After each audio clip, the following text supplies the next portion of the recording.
What is up? What is up? Welcome back to another NBA Rundown, Week 4 NFL Props Edition, and I have the Prop King with me. Tyler, pretty exciting game last night. What'd you think?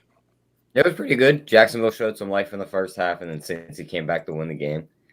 So, other than that, since his offense looked all right, Joe Mixon had a little bit of a slower day, but we expected that with all the carries he's gotten over the last 3 weeks. So we'll see what else we find on Sunday. Yeah, I thought it was Trevor Lawrence's best performance so far as a quarterback, and even though I teased Cincinnati down, I found myself rooting to lose money as I kind of wanted Jacksonville to get their first win. But boy, that offense disappeared in the second half, and Joe Burrow looked pretty good. Nice amount of weapons around him. That's definitely something that Trevor's going to need going forward. But hey, a nice fun game between two teams that probably aren't going to do much. I know Cincinnati's 3-1. They're the worst 3-1 team in the NFL. I'll stand by that take. And let's move on into Sunday's game. So the Titans and the Jets we're going to skip over because there's no props on the board with everything going on with Julio Jones and A.J. Brown possibly missing. So they left the props off the board. So we're going to jump right into the Detroit Lions versus Chicago Bears. Bears laying 3 at Soldier Field. The total is 42.5. That implies that the Bears will have 22.75. The Lions will have 19.75. Tyler, are there props on the board for this one? Because Matt Nagy hasn't even announced a starting quarterback yet. I don't know what's going on in Chicago. There's all Detroit Lion props outside of David Montgomery. That's so So, okay. yes, we're still waiting on the Chicago side. You're not going to get any receivers with the news of who's going to be the quarterback. So, waiting on that. But looking at this game, maybe a DeAndre Swift like rushing yards prop or receptions prop, but outside hmm of that, this is just a stinky game I'm staying away from.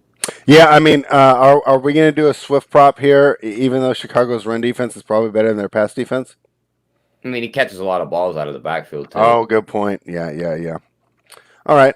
Okay, I don't mind that. So we got the two ones that don't have a lot of information out of the way real quickly, and let's move on to the games where we think that we're going to find some edges and find. Well, no, we'll get the other one out of the way. The Colts versus the Dolphins. Once again, there's not a lot of props on the board for this one right now, right?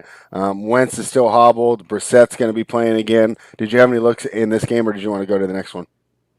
The only one I got in here is Jalen. If you can find a Jalen Waddle over 3.5 receptions at good juice, or over 4.5 at plus money, because all I see is over 3.5 minus like about a buck 180, and you can't bet that. That's just way too much on a player Okay. prop. Okay, so I went ahead and put that in the chat. All right, now we will go on to all the games that we think we have better for. So, really surprised with all these injuries, right? That there's so many games that we don't even have props up yet for. But let's go straight into the ones that we do. All right, so we're skipping past Miami, and we're going to go to the next game, which is the Cleveland Browns and the Minnesota Vikings. So we were talking about this game quickly right before it came on air. I was thinking that I might jump in on the Vikings, but we're a little worried how their defense holds up against this Browns offensive attack. What are your thoughts on this game, Tyler? One spot I love in this game is Nick Chubb over 77.5 rushing yards. You look at what Minnesota's given up over their first 3 weeks. They're giving up about 6 yards per carry. Mm-hmm. With this Cleveland offensive line rolling in, I think he could steamroll that number and get way up into the hundreds. Mm-hmm. So that's definitely a bet for me. And outside of that, maybe you dabble into the Odell Beckham props because I don't think they're high enough yet. And what teams have done to the secondary, I could see them torching it. Mm-hmm. But outside of that, that's about it for that game. All right, that's be quick and easy. Yeah, and we talked about this. I don't even think you can tease the Vikings here, right? Because their blowout potential is there. Yeah. So I think if you like the Vikings, you don't even tease them playing straight up and don't have them ruin like your other legs that I think are a lot more safe. And those are some games that we are going to get into. Nick Chubb probably will have a good game. Dalvin Cook, is he going to be playing? He's quite listed questionable, so that's like a game time decision, they said. Interesting. All right. We got a lot of information that we're still waiting on this week. Let's talk about a game that I got involved in. I'm not sure if I'm happy about my involvement, but I did take the football team over the Falcons. I took them at -1. The line's now 1.5. The total is 48 points. That means that they expect Washington to have 25 and the Falcons to have 23. What did you think of this game, Tyler? I mean, looking at this game, Washington looked bad on the road last week, but if there's ever a get right spot on the road, it's right here against Atlanta and inside that dome. These corners are pretty bad, so of course Terry McLaurin's receiving yards, and I like his anytime touchdown at +125. Mm-hmm. And then nothing really on the other side. I mean, you could maybe take a shot at some Pitts props, but I'm not because I don't think he's going to get the usage. I mean, not betting on Mike Davis. Ridley's probably getting double teamed, so nothing on the other side for me.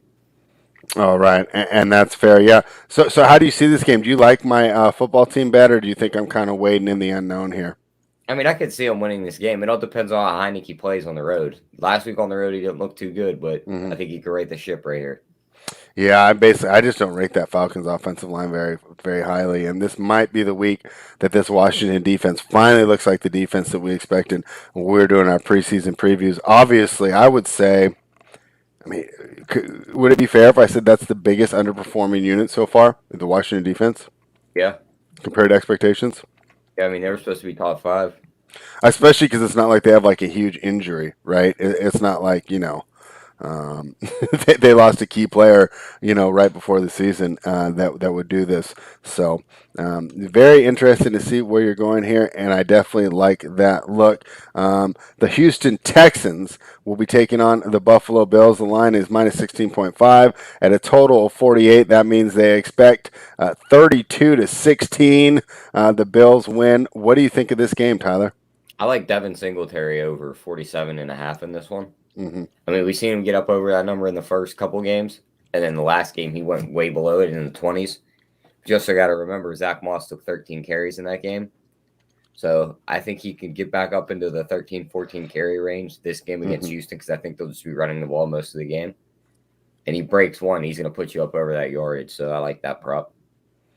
Yeah, and on the side, I think it's Houston or pass. Like I know Buffalo look good. I'm still not laying 17 with them here on this week, and I definitely like your prop look there, especially if they do have a lead. Right, we should see a lot of running. No reason to risk injury to Josh Allen and the rest of that receiving core. Let's talk about the New York Giants heading to New Orleans, where they will finally have a home game. It should be rocking in New Orleans. This line has moved out to 8, so a total of 43.5. That means 25.5 to 17.5 is what they expect. Tyler, did you have some props for this game? I mean, looking at this one, the Saints should roll pretty easily in this one with the guys out for the Giants, and this being the first game back in the Superdome this year. Remind everyone who's out. Darius Slayton and Sterling Shepard on the Giants side. Okay, so basically, Galladay, you could argue Galladay is the best, but pretty close. So the best corner and the second best receiver out for the Giants. Yeah, but I mean, looking at this, maybe you take a shot on Kamara's rushing yards, but I think that Giants defense could kind of keep him in check. Mm-hmm. None of the receivers wow me for the Saints, so I ain't betting on none of those guys, and I'm damn sure not betting on Jameis Winston. Mm-hmm. So no real props in this game outside of like maybe a Daniel Jones rushing prop. I could see him running for 30 yards again here. Yeah. All right. Well, I'm going to leave that one off because we didn't necessarily like that one either. A lot of defensive matchups this week spread, so. Yeah, I mean, and that's fine. We're trying to give out advantage plays, and I don't think there's any shame in not being able to find an edge in a particular game, especially a week like this one where the injury concerns and who's starting, I mean, Chicago, that's just so ridiculous, is really hanging over our head as we do this show on Friday afternoon. I put the Saints in a teaser. This seems to me like the strongest teaser leg out of anyone. Maybe the Packers, a game that we'll get to later. But I just want to throw that out there. I think that's the best way to approach this game. Money. Throw the money line in on a parlay. And one thing I wanted to say about a money line parlay, you don't have to money line all the favorites. You could just do the Saints money line and then add it on to a side that you like where you're laying the points, just to give yourself an odds boost. So you don't need to money line four favorites to win straight up, right? I mean, you could just add it to a side or a total that you like just to give yourself an odds boost. So sometimes I think that when I say Moneyline Parlay, people think, oh, well, I'm choosing 3 or 4 favorites. That's not the case. Sometimes I'm just giving myself an odds boost on a side or a total that I really like there. So, yeah, I wonder if that game will be even that much fun to watch. Obviously, the Saints' blowout potential is there. The best part, I think, will be seeing the fans back in that building and that community start to rally behind their team as they move forward after the hurricane. Let's talk about another game that I'm sure people will tease, but I don't like teasing this one as much. I left this one off. I'm fine staying away from it. It's the Kansas City Chiefs heading to Philadelphia. My issue here is I mean, I don't think Philadelphia is as bad as they looked on Monday night. What do you think? What makes you think they're not? I don't know. It's just a bad match. Okay. I guess for this week with all the injuries, because now look, before we jumped on, Maliata's out again. They lost a guard, and so they lost 3 of their 5. So I guess season long, but yeah, in this game, I guess that is rough. I can't play Philadelphia, but I don't know. It just seems like laying it with the Chiefs is too easy here. Am I like overthinking this? No, I mean, you tease it down to 1. They're not losing this game spread. All right.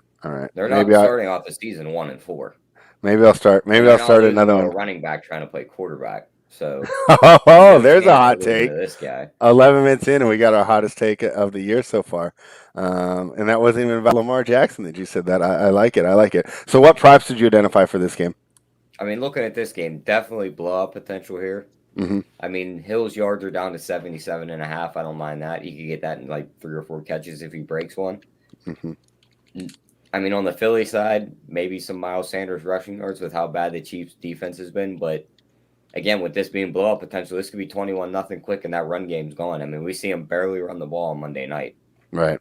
So trade easy with the Eagles here, but I think Hill goes over that 77.5. Yeah, I mean, if I'm not playing the Eagles here, I don't know. It just seemed like a stay away game to me. Josh Gordon signed. Does that mean anything?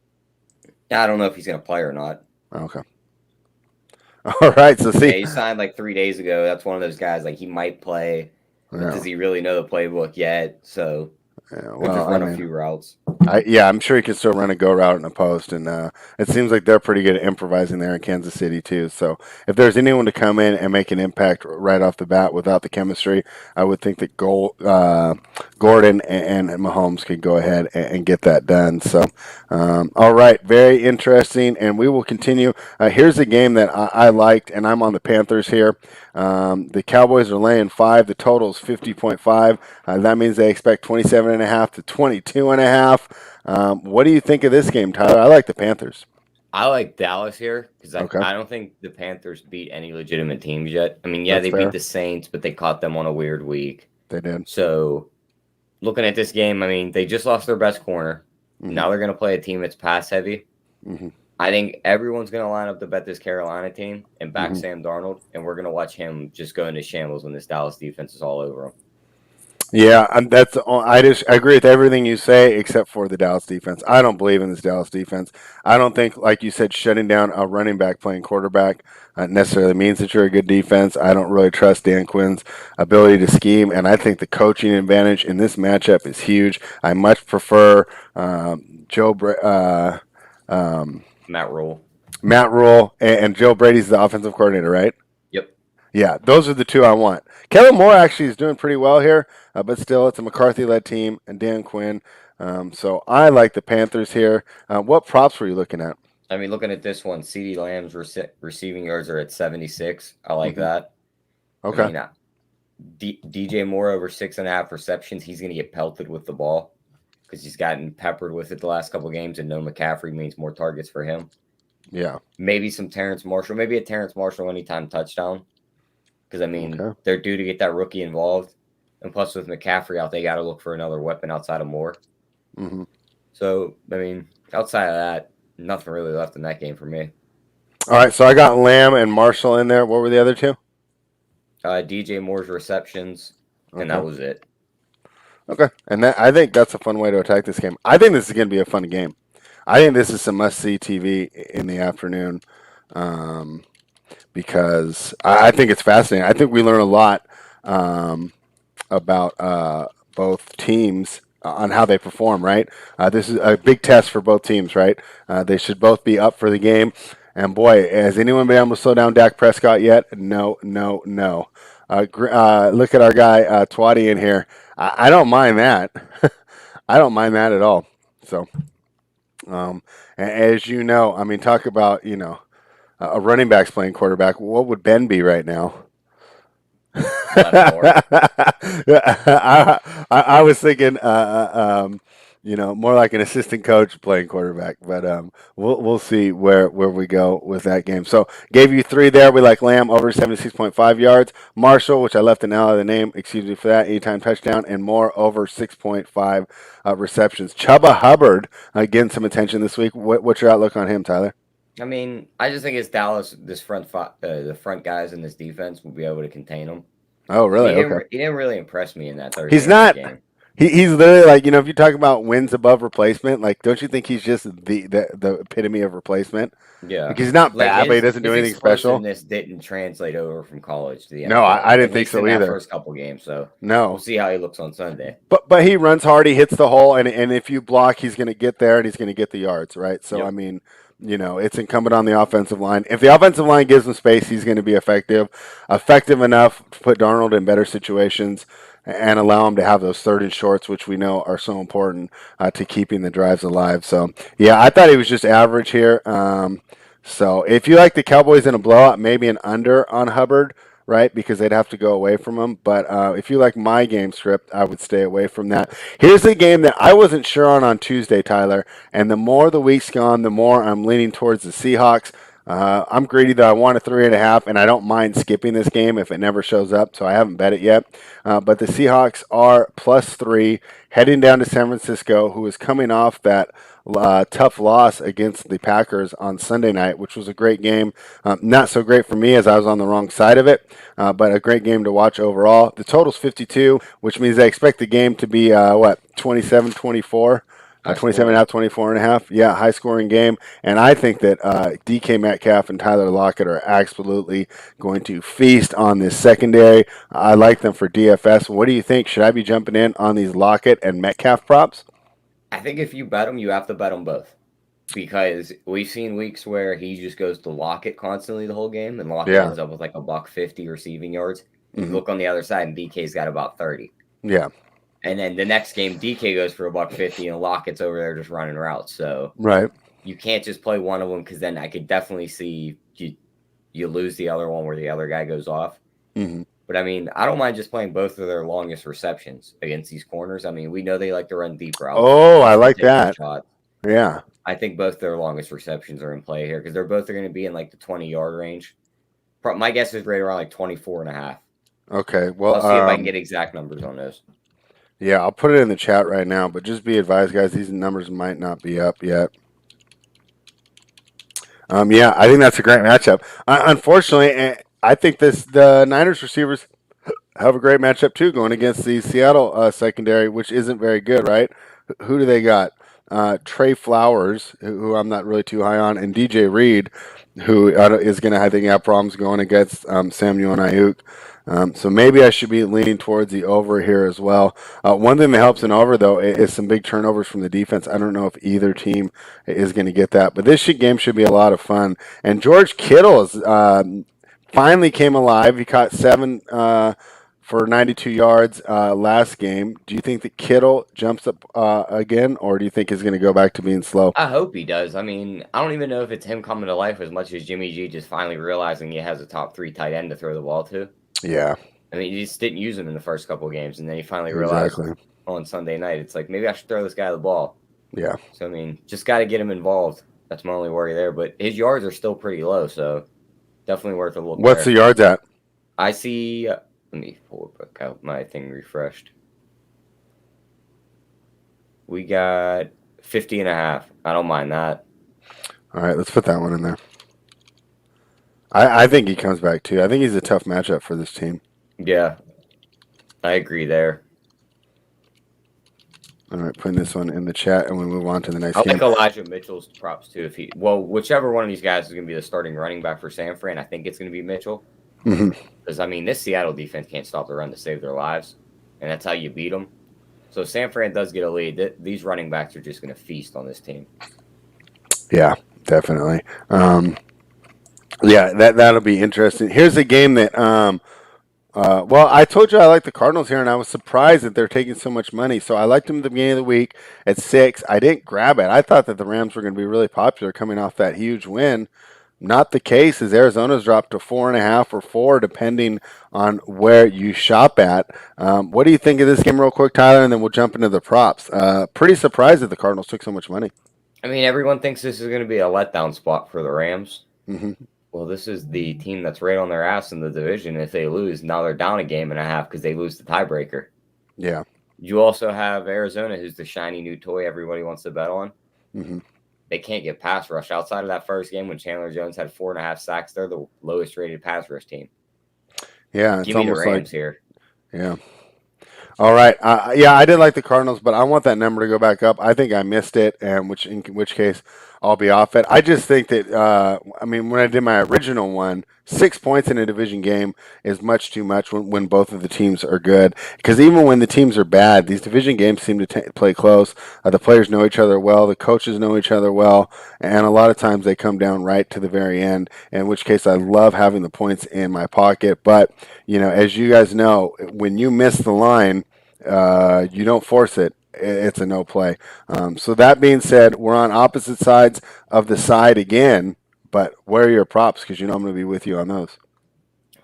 There's one I'm looking at here. It's going to sound crazy. Hopkins unders. Because he's hurt? Nope. Jalen Ramsey's on the other side of the field. They matched up a lot back when they were at Jacksonville and Houston. Hopkins got him a couple times, but it took about 17 to 19 targets to get there. He's not going to get that many targets. He's not getting that many targets here. Right. And Ramsey's going to be all over him. I think Kyler Murray starts to look for some of these other guys. And if that pass rush starts to get them, he's not going to have time to find them. So give me his unders. All right. Do you have a number that I can put in the chat? Is there I think his under receptions is 6.5. All right. Yeah. DeAndre Hopkins is my favorite wide receiver, so I hate to see you giving out that prop, but I'll have to go with you because as much as I enjoy rooting for DeAndre Hopkins, I enjoy cashing tickets even more. So did you have any more for this game, or did you want to move on? Nope, that was it for this game. Rondale Moore's kind of been the talk of the league. Is there any reason why you didn't jump in with him? That's exactly why. He's overvalued. Everybody wants to line up to bet him. Overvalued. Just goes ghost, and you don't get anything out of him. Yeah, don't you hate when that happens? All right, yeah, I definitely don't want to be in that situation. Let's talk about your team and Twatty's team that he bet against. The Pittsburgh Steelers, who are running out hurt Ben Roethlisberger, and the offensive line can't block. But, as you said, they got a bunch of players coming back this week. What do you think of this game? I think Green Bay wins, but I think it's that spot where everyone's lining up and thinking the Steelers are just dead in the water. Mm-hmm. Outside of last game, Green Bay couldn't get pressure on the quarterback without Devarius Smith playing. Ben legit might not have to move much for being the statue he is here. He could literally just stand back there and throw these little short routes. Green Bay secondaries, they have one corner that could stop a receiver, but maybe the Steelers keep up here. But Green Bay's going to win this game. There's no doubt in my mind. But it's if they're going to cover that 6.5 I'm worried about. My counter for the lack of pressure that the Packers got is that the Niners line is way better than the Steelers line. No, but they got the pressure last week. But the weeks before that, they were dead last. Oh, okay. I understand. The last week was almost like the anomaly that they got in there. Yeah. Okay. Well, all right. And so what are your props here? Looking at this one, of course, Devontae Adams. Mm-hmm. On the other side, maybe some Deontay Johnson receptions prop because Ben always throws some short routes to him. Mm-hmm. Outside of that, nothing really. All right. Yeah. I being a low-scoring game. Yeah, so this is the other one I added as a teaser. It just seems like they want you to take it. Having it 6.5, they didn't move the line for any teaser protection. So it'd be very interesting to see how that game turns out. Here's another game that I already bet on. I took the Ravens over the Broncos here. My idea was that the Broncos are way overvalued coming off a 3-0 start against teams that are combined 0-9. Let's see what they look like against a real team. And, I just like the Ravens to get it done. What are your thoughts? Yeah, I mean, I think the Ravens win this game. My only worry is we got Teddy Covers on the other side. Now he's an underdog. Oh, wow. So, Oh, wow. Teddy Covers. I mean, 21-3 against the spread as an Yeah, underdog. most of those times he was catching like 5 to 8 points, though. Yeah, I mean, I agree, but in Denver, in the altitude with this defense, I could see some weird stuff happening. Yeah, I could too, and if I lose this ticket, will I be that surprised? No, and it will signal to me, that Denver is a legitimate team. But I'll tell you what, after a bad week one, the Ravens seem to begin getting back. They're running the ball better. The defense looks better, and They get some of their receivers back in the spot, too. I could see them trying to throw the ball more, which kind of like hinders their offense. They're just taking that game to like get everything into like game flow. yeah. They really don't. I mean, yeah, Cincinnati's there, but is Cincinnati going to be there at the end of the year in the division standings? I doubt it. No, So no. they're looking at Cleveland as their real one threat in the division. So like maybe we can give a game here to get the receivers like into game form, but I mean nothing really in this game for me. All right, yeah, and I think you're fine to stay off that game. Let's go into Sunday night. Dude, the coverage of this game has been obnoxious. I'm actually tired of hearing about it already. I am too. And JSU hates this, but I love my terrestrial sports radio when I drive around. Call me an old man, that's when I turn the podcast off. And even I can't do it this week, man. It's like it's 50, it's a team versus a team. It's not a player versus a coach. I mean, I get it, but just I'm watching this game on mute. Let me ask you about this game though. This line moved from 5.5 to 7. I'm not surprised at all. I like taking the points here. Am I stupid? I mean, no, I could definitely see like New England giving them the whole like tribute on the board. They get them all like worked up. Bill Belichick goes over, gives them a hug, and then he just kind of just like he gets all emotional before the game starts. Remember how they did Peyton Manning when he came back into Indy from Denver? Yeah. And he was all crying on the pregame warm-ups and everything. I could see something like that, but I mean, Brady's a different animal, so he might come out here and just torch these guys. I see Gronk's listed doubtful. So, I mean, AB's back, and they set his yards at 46.5. Give me the over there.